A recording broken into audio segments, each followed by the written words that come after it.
Trying to gain authority and influence by paying for awards is not sustainable, or for that matter, it's not even ethical.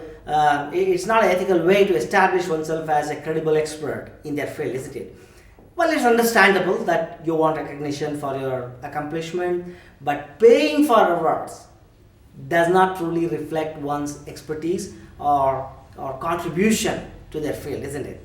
Very soon, everyone will do it, and it becomes a common thing that now everybody knows about it.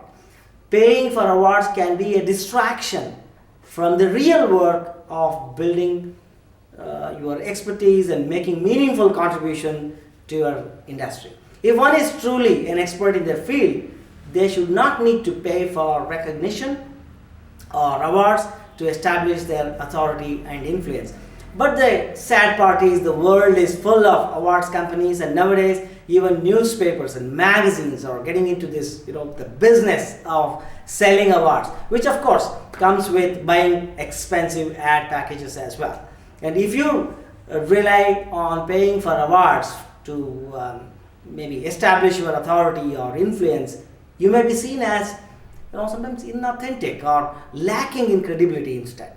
The other side, instead of paying for awards, focus on building your expertise and making meaningful contributions to your field. When you do this, you will naturally establish yourself as an authority and gain influence automatically. Sharing and teaching what you know can make you a big influencer, right? So feel free to share your knowledge and insights with other people and seek out opportunities to collaborate with other experts in your field. One way to do all this is, in a very structured way, is to write your own book. And with the right system and training, you can become a published author. Here's a cool resource. It's a one-page PDF. Go to stardombooks.com and download your free copy of the Authority Influencer Roadmap and start your journey to becoming a top influencer in your niche without having to buy an award and feel bad about it later.